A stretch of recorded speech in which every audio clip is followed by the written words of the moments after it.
gennya agak beda mungkin. Podo jadi, tapi kan bisa ireng kue. Oke, lanjut ganti ya. Kalau kita melihat kayak Temyangan Hill itu ya, Pak, saya udah 2 kali nginep tempat Pak Bukhari itu, indah sekali. Jam 6 itu kita bisa melihat negeri di atas awan.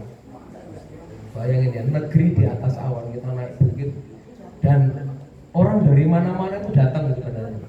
Tapi ya itu tadi fasilitasnya belum memadai. Apalagi kita ke Lombok Seminung. Siapa yang nggak terpesona dengan Lombok Seminung? Itu kalau kita lihat ini di atas itu awan gitu. Wah, indah banget itu. Apalagi itu ada Danau Rano ya. Ada Danau Rano. Oke, saya tidak ingin membahas tentang kelebihan alam. Saya tidak ingin membandingkan manusia yang berbeda, tapi saya ingin bicara kesejahteraan. Nah, saya akan membedah sebenarnya ini dimensi apa kesejahteraan. Kesejahteraan ini mau silakan Pak, sini Pak. Sini nggak apa-apa, sini depan. Depan nanti kan kita kenalan. Ya kan bareng nih saya sambut bareng. Kesejahteraan itu selalu orang mendefinisikan hanya material kan? Selalu kita ngomong kesejahteraan selalu begitu. Jadi kita melihat selalu tertipu lah. Selalu tertipu. Ada orang mungkin mobilnya baru, ternyata utangan. Ya. Ada orang kemudian HP-nya gonta-ganti, terangnya nyolong. Ya. Ada orang perhiasannya meritik, banyak banget di sini. Imitasi. Ya kan? Ada orang kelihatan putih, ternyata ireng. Ternyata ireng gitu, dempulan lah gitu kan gitu. Itu semua bendawi. Selalu orang melihat sejahtera itu adalah bendawi. Kenapa? Karena benda itu terlihat oleh kasat mata dan kita selalu menilai segala sesuatunya dari yang kita lihat dari mata. Maka kemudian selalu orang bicara kesejahteraan adalah bicara tentang bendawi. Nah, di dalam Pancadaya ini ada nilai kelima yaitu kesejahteraan.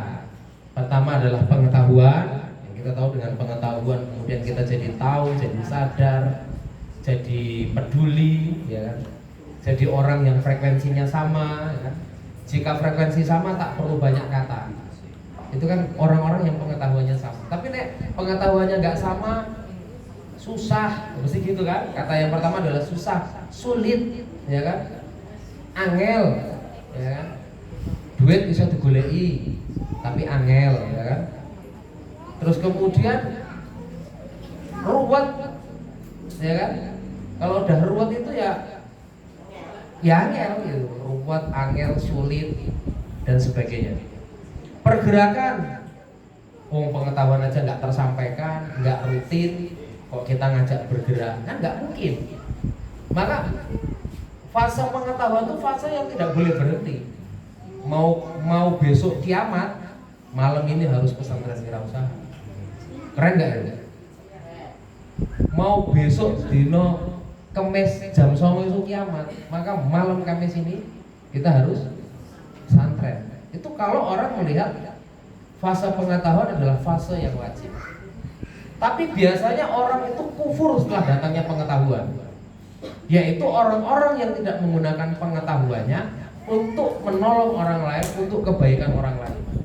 Israel itu diberkahi Tuhan. Israel itu banyak diturunkan para nabi, tapi dialah yang paling banyak membunuh para nabi. Diselamatkan oleh Nabi Musa dari sungai Nil, dibelahkan pakai tongkat itu, masih dikasih makanan mana wasalwa.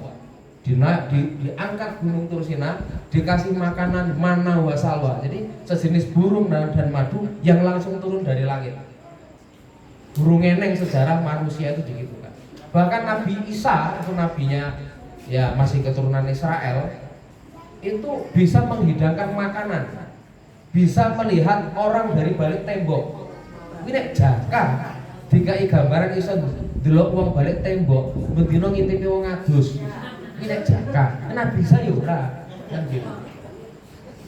Jadi Bani Israel ini orang yang didatangkan pengetahuan didatangkan.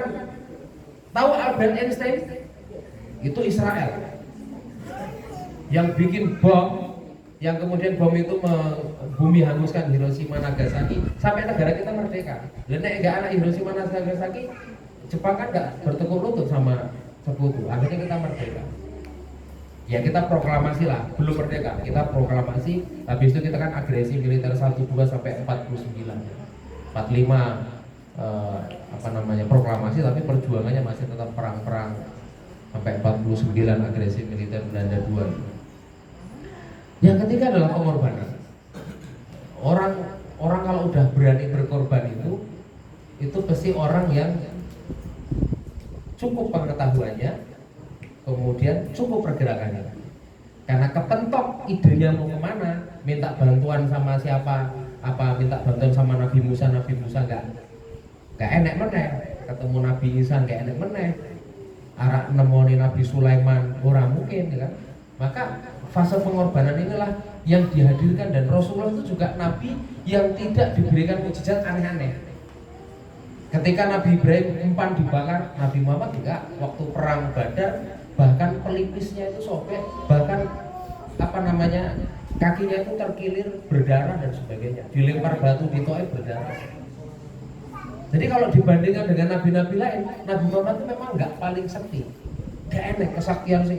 Kemudian orang umpan dibakar enggak. Belah lautan ya ora. Kemudian bisa ngomong sama hewan kayak Nabi Sulaiman kan ya ora. Tapi itulah kehebatannya Nabi Muhammad. Nabi Muhammad hadir dengan mampu menjinakkan orang yang lahir dari kerasnya batu. Kok Nabi Muhammad nggak diturunkan ke Indonesia ya? Sing gemah ripah loh jinawi toto tenteng kato rajo, orangnya sopan santun, ya kan? Dulu sopan santun. Saiki ora. Kadang nek ketemu ning dalan wong ya berlebihan juga ngomong saiki. Tapi dulu kita kan terkenal dengan lembah manah kan gitu. Nah, tapi dengan Rasulullah bisa menjinakkan mereka yang ada di barisan orang-orang padang pasir itu, pasti lebih mudah menjinakkan mereka-mereka yang tidak hidup di kondisi padang pasir. Wes panas orang yang banyu, kan hawanya kemeropok kan. Tapi itulah kehebatan Rasulullah. Dengan dirinya, dengan teladannya. Kalau udah ngomong teladan, cerdas dia, bergerak teladan dia, berkorban apa kan gitu. Jadi 3 fase itu sudah dilewati Rasulullah ini. Yang keempat kebudayaan, membudaya. Kebudayaan itu bukan seni ya, kebudayaan itu adalah sesuatu yang dipercaya terus menerus, akhirnya itu menjadi dari kebiasaan menjadi budaya. Perilaku, kebiasaan, budaya. Behavior, habit, culture, bahasa Inggrisnya kan gitu. Jadi tadinya bangun pagi, awalnya mau pengen subuh, terus jadi biasa, kemudian akhirnya jadi budaya subuh.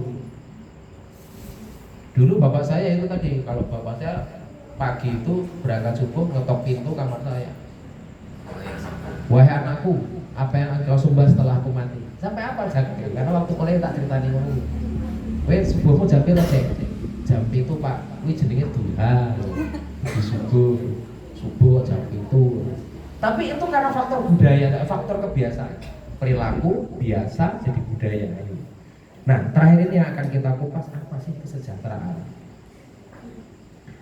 Kesejahteraan tadi, namanya sejahtera itu orang selalu melihatnya karena orang itu dihargai karena apa yang dipakai. Jadi Bapak Ibu, kalau kita masih menghargai orang atas apa yang dipakai, contoh datang ke sini orang bawa Mercy, lalu kita hormat, benar-benar hormat. Itu ditegur, Rasulullah saja ditegur.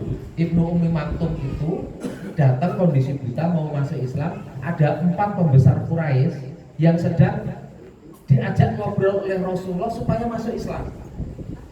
Nah, Rasulullah tadi tidak memperhatikan Ibnu Ummi Maktum tadi loh, karena menyepelekan. Jadi kayak Jaka ke Korene, karo 4 orang yang datang ke sini ini mau masuk Islam. Saya perhatikan 4 orang ini, padahal pembesar ini nggak niat masuk Islam. Itu ditegur. Allah menegur Rasulullah bahwa sesungguhnya zakat atau korin yang mau benar-benar pengen masuk Islam. Tapi kenapa kamu tidak sambut dengan baik? Kamu malah mengacuhkan pandangan dan sebagainya. Jadi Rasulullah juga pernah punya kesalahan. Tapi dari situ kan tegurannya Rasulullah kan menjadi tobat bagi Nabi. Sama halnya kalau kita selalu memandang orang, alhamdulillah Bu di payung itu lah Bu gubernur teko ya santai wae. Lah Bu menteri teko biasa aja Bu. Jadi nggak ada yang ya nggak ngerti juga naik kadang bupati ada nggak apal juga mana. Yang penting tuku jajan orang, bupati orang tuku panganan orang yang gunane kan ya. Iya Bu. Bener ya. Yang pentingnya saya tak dagangane, tiwas dagang terdatangan menteri malah ditutup pintunya karo Satpol PP ora nek gunane kan gitu kan. Ya kan? Makanya kalau besok kedatangan menteri lagi siapa baiknya di luar hari Minggu ya. Oke. Nah, ini material ya. Material selalu kita pandang omset. Nah, 12 juta. Wah, 12 juta. 12 miliar ya kan. Kemudian kita selalu melihat tuh rumahnya bagus tuh, mentereng, lantai 2, lantai 3. Kalau kita selalu mandang seperti itu, stres kita. Bu Titis itu keramik rumahnya semeternya 7 juta.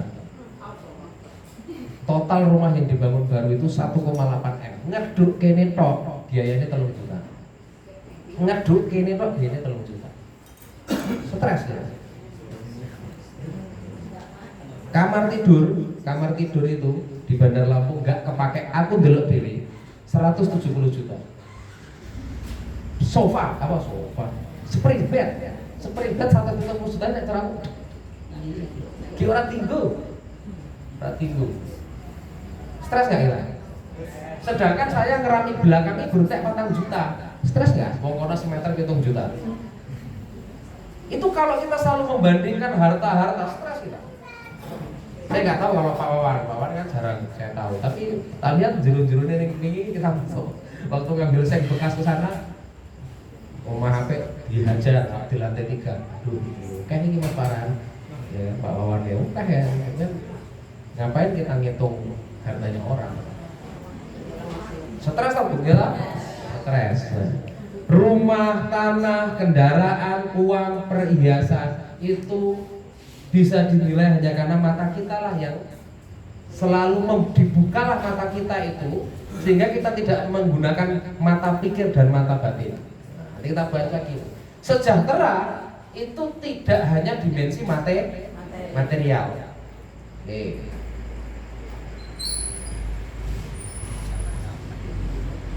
Zaman-zaman rikolo, zaman semono ini. Ya. Ini mamanya Bayu. Ini Bu Siti. Ini Bu Siti. Ini Bu siapa dia? Ya sebut saja Bunga lah mereka ini. Sebut saja Bunga. Nah, mental ini adalah sesuatu yang tumbuh karena pola pikir. Dan ini adalah konsep kesejahteraan mental. Kalau orang kok tidak diwarai, kok nggak cerdas-cerdas, dijak gotong royong berbunga-bunga es teh, jangan-jangan gangguan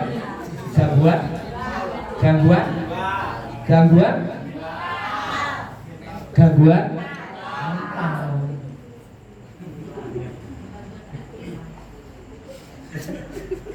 Ya kan? Kecerdasannya nggak naik-naik itu. Ide kok orang mudeng-mudeng. Kudu ping 3 diomongi. Jangan-jangan dia gangguan. Tidak punya keberanian. Coba perhatikan. Ada Bu Sri Asih? Ada Mbak Ratni? Ada. Waktu ada fotonya Mbak Ratni sama Bu Sri Asih itu lagi fashion show. Ada yang tanya, kan fotonya kan Kak sebar ya ke medsos. Wah, keren banget ini mbah-mbah ini.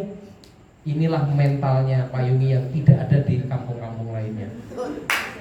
Benar nggak? Loh, tidak semua loh. Emak-emak kita kan lenggak-lenggok, jokok emak-emak mbah-mbah loh ya kan. Keberanian itu adalah disebut dengan mental gitu. Kreatif. Tahu Alvin bikin panggung ditulis pakai papan itu mentalnya tinggi. Inovasi, seni, banyak sebenarnya mental banyak. Tapi ini hanya contoh-contoh bahwa karena pola pikirnya bertambah, pola pikirnya berkembang, maka dia mempengaruhi mental, terutama keberanian. Termasuk emak-emak yang selama ini menjadi contoh perjuangan.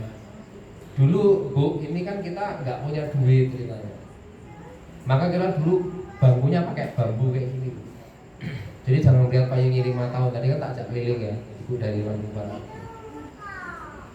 Ya kita seadanya gitu. Ini Bu, mohon maaf, pernah mama jengkar, pengunjung datang makan, burung sampai makan jengkwalin gitu ya. Bukannya ditolong, diguyur. Nah, saya diguyur ini gangguan mental gitu. Nah, tidak cukup, material itu tidak cukup. Karena gini, material kalau dia gangguan mental kan berbahaya. Apalagi terganggu spiritualnya. Spiritual itu efek. Ya ini pesantren Bu, ini waktu kita masih di musola lawas, musola masih dibangun. Jujur, ya, baik, melayani, ya dimensi amal gitu ya, kasih sayang, cinta, akhlak, itu terwujud karena sebenarnya dampak dari spiritualitas. Gak mungkin orang spiritualnya tinggi kok dia diam saja kalau tetangganya susah, itu spiritualnya rendah. Karena dimensi spiritual itu berbeda dengan dimensi ritual. Tadi saya mendengarkan kata-kata dari Habib Ja'far, kemudian saya buat soundnya untuk ulang tahunnya Mas Ahyar itu. Jadi Habib Ja'far bicara begini, kalau kita sholat, kita belum tentu ketemu Tuhan. Loh, kok iso? Wong sholat kok gak ketemu Tuhan? Kalau kita haji, belum tentu kita ketemu Tuhan. Kalau kita berpuasa, kita belum tentu ketemu Tuhan. Tapi Allah menjamin bahwa Allah akan bertemu dengan orang-orang yang hidupnya menolong mereka yang kesusahan, kelaparan, mereka yang butuh bantuan. Karena banyak orang yang seolah-olah pengen ketemu Tuhan, tapi sebenarnya dia egois bahwa dia pengen masuk surga sendiri karena ritual yang dia jalani. Tapi dia mengabaikan hal-hal yang sebenarnya Tuhan ada. Kalau kata Soekarno, Tuhan itu bersemayam di gubuknya orang-orang miskin. Jadi dimensi spiritual ini bukan karena hanya saja dinilai orang mengerjakan ritual keagamaan, tapi pesan moralnya adalah kita kalau spiritualnya baik, kita punya sifat untuk membantu orang lain, kasih sayang, cinta. Oke, kita kasih contoh. Kita melihat orang susah dalam arti susah beneran atau susah karena diuji oleh cobaan. Bagi orang yang spiritualnya baik, maka dia hadir, menghibur nyata atau kemudian memberikan solusi, setidaknya dia peduli gitu. Tapi kalau spiritualnya rendah, dia cukup rasan-rasan. Dasare kae sing wedok ngono kae kok. Ngomong ngengkel bisa wis ngono kae. Lho dasare jakake cangkeme ngono kae lho. Iki ST saiki yo ndusur Pak Untung ngono kae. Misalkan gitu. Jadi dimensinya tuh dimensi ngerasani gitu. Dimensinya tuh ngerasani. Orang besar bicara gagasan, orang kerdil bicara orang lain. Tapi kalau kita menggunakan kacamata, bahasanya world view ya, atau helikopter view ya. Jadi kita kayak numpak helikopter delok fenomena. Oh, kenakalan anak muda terjadi karena anak-anak muda tidak diberikan ruang kreatif. Maka orang yang punya cara pandang tinggi, oh kita harus ikut andil menuntaskan persoalan supaya anak-anak muda ini nggak main keluar. Gimana caranya Bayu, Ibnu, Jaka rasa umuran, Parjo gitu kan, tidak terkontaminasi dengan hal-hal buruk misalnya. Maka kita ambil kepedulian, kita ambil posisi, oke, kita ikut ngomong mereka supaya mereka tidak mengalami pergaulan yang di luar sistem. Ada anak-anak muda, saya mohon maaf, oh dia pergaulannya udah di luar batas keagamaan. Bagi orang biasa, dasarnya kemenel kok. Ya kayak gini dikandani angel malah mangsuli mamae. Ya akhirnya ngono kae saiki. Jadi fenomena-fenomena keburukan yang terjadi di masyarakat selalu hanya menjadi rasa. Kita tidak pernah hadir untuk menggunakan spiritual kita untuk minimal mengurangi itu atau mencegah sebelum terjadi. Nah, ini kesejahteraan, Bu. Kalau kita hanya memandang kesejahteraan dalam dimensi benda bisa hilang. Wah, kok motor saiki pamer anyar, sesuk hilang kan dia nggak tahu. Rumah, bojo, ya kan? Makanya saya bilang kalau istriku kemudian nanti hilang, yes, iya. Golek meneh kok nak aku ngono lah. Enak itu. Enak kok, ngono. Ya kan? Jadi kita juga akhirnya tuh sefrekuensi dengan mereka yang memang istilahnya mitsakon golism ya kan? Kita udah jadi suci. Kok aku sesok belenjani. Makanya jangan ikutin orang benar. Ikutilah kebenaran. Suatu saat saya bisa salah, Pak Soban bisa salah. Jaka pemenang, burung ngomongnya salah, ya kan? Maka jangan ikutin orang benar, tapi ikutilah kebenaran. Nah, kenapa kita akhirnya karena memperhatikan yang mental diurus, yang material kita juga harus dicapai. Kan nggak mungkin payung ini nggak menguntungkan, ngapain kita berjibaku terus kan melakoni ini kalau kemudian tidak berdampak. Tapi setidaknya yuk kita hitung juga. Kesejahteraan ini bukan hanya karena materi, tapi mental juga. Oh ternyata anak-anak tumbuh dengan baik, remaja tumbuh dengan baik. Oh ternyata spiritualnya meningkat. Itu juga kita hitung. Tapi secara tidak langsung kita bisa mengobati penyakit-penyakit seperti ini kan, yang mungkin hari ini terjadi di Lampung Barat. Kelihatan ya Mas ya? Pemalas ya kan? Diajak ngapa-ngapain, kue-kue lah, aku enggak lah, males lah, gitu kan? Gimana nih harga kopi kok turun? Kita harusnya bikin koperasi. Enggak lah, enggak bisa Pak, bikin koperasi berat. Ya udah males itu pasti itu. Mau ada dinas koperasi kok. Kalau nggak mau bikin koperasi ya dinas koperasi dibubarkan aja Bu.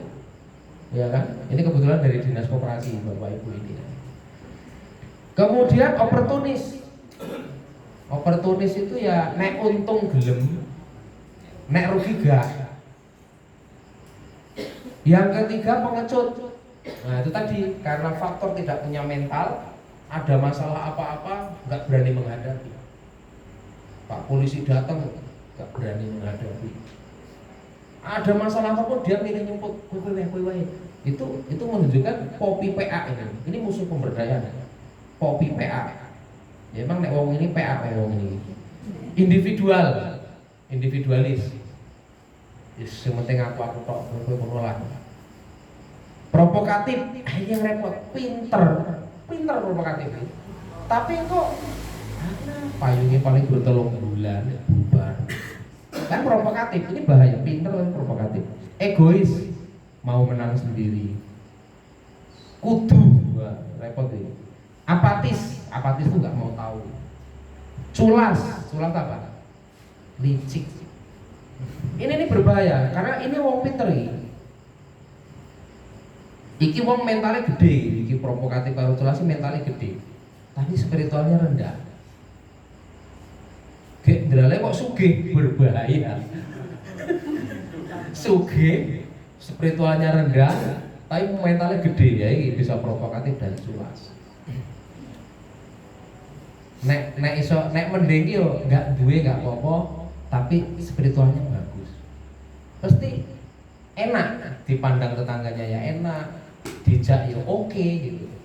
Saya ngerepot, sugih, mental orang duwe, spiritual orang duwe. Sing diomongke guru bondo wae, nang PKK sing diomongke guru kalung wae, nang PKK sing diomongke guru duit wae. Pokoknya semua ketika kumpulan dengan siapapun sing diomongke guru benda wae. Ya kan? Ada nggak bu kayak gitu? Ya ada, tapi kan nggak di sini. Di pengajian. Ya kalau kita wajar tau ngomongin omset, bu omsetnya pinter, wajar karena memang ada pertanyaan itu. Tapi di forum PKK, di forum wirausaha gitu, malah pamer bondo kan. Nah ini bu yang kita akan tuju nih, tuju teman pemberdayaan. Ini bu Bapak Ibu yang dari Lombok Barat, ini nih yang kita ingin capai. Apakah tercapai? Pelan-pelan insya Allah tercapai. Mereka yang terus berusaha untuk berbuat buruk, jangan sampai ada kesempatan biarkan dia lelah sampai kelelahan dia berbuat buruk. Jadi kebaikan ini tidak boleh lelah karena melawan keburukan. Biarkan keburukan sampai patah arang, sampai patah semangat karena kebaikan mengalir seperti derasnya air. Sampai orang itu bosan berbuat buruk.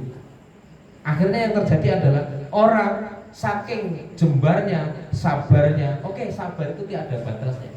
Tapi apakah semua orang bisa diajak bersabar semua? Enggak. Tapi yang namanya sabar baik enggak? Baik. Sabar memang ada batasnya sebenarnya. Tapi yang baik adalah sabar itu enggak ada batasnya. Bersabar tanpa tapi, bersyukur tanpa tepi. Itu kan pernah saya sampaikan kan? Sabar tanpa tapi, bersyukur tanpa tepi. Setia. Dalam kondisi bagaimanapun kita berusaha setia. Di komunitas ini kita setia. Di pasangan kita setia. Dalam kondisi apapun, kan nggak gampang. Yang tidak setia, ya sudah itu sudah. Ya segitu berarti gitu. Artinya itu bagian dari tidak masuk dalam tujuh teman pemberdayaan. Santun. Kalau saya misal marah-marah terus kalau Jaka, gawanannya kenceng lah. Itu kan kira-kira Bapak Ibu juga manusia kok kayak galak mentok. Ya meskipun kadang kita kalau marah sama Jaka ini kan marah guyon.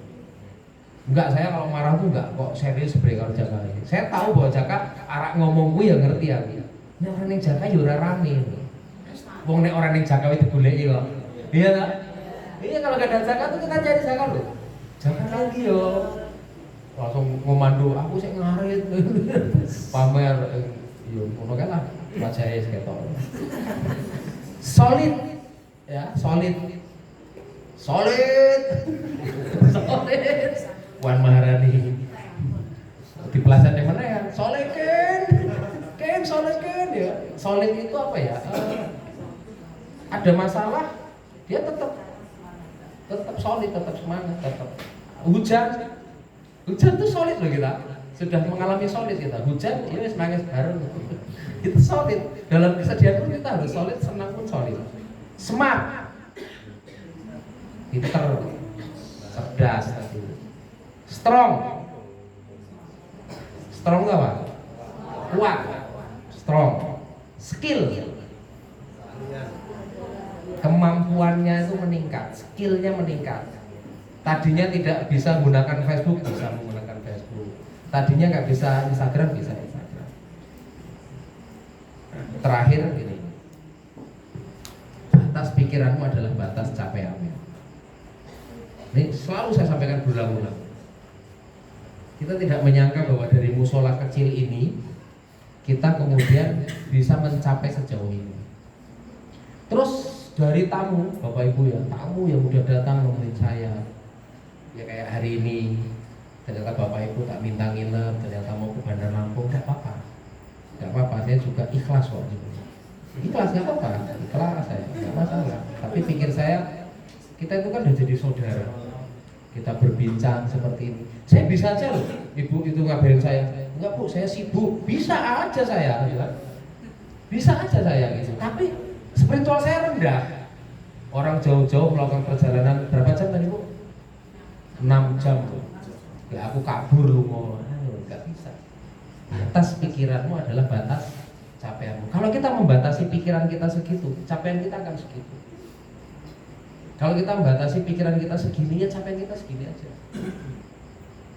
Ini dari kisah musola, ada uang 15 juta, sekarang warga, tokoh-tokoh masyarakat, orang-orang datang ke Payungi, itu banyak membantu sampai berdirinya musola ini.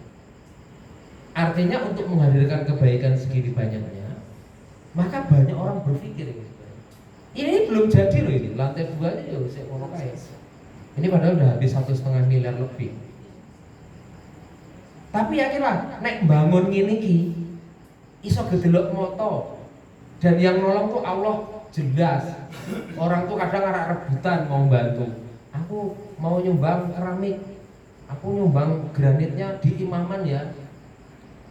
Ki opo bedane nyumbang keramik BC karo Imaman? Wong nek duit disumbang iki ditukok nek keramik bareng-bareng kok. Ki opo yo ngerti ki granitnya dipasang di Imaman. Opo ya dipasang ning BC ki pahalane berkurang. Itu kayak panitia pahala lho ngomong gitu. Ya kan? Itu menandakan masih lihat kasat mata. Tapi coba ini Pak Haji Sobar, Bapak Ibu, ini ya Bapak Ibu. Ini adalah tokoh legendaris kita, suhu kita ini. Suhu kita ini.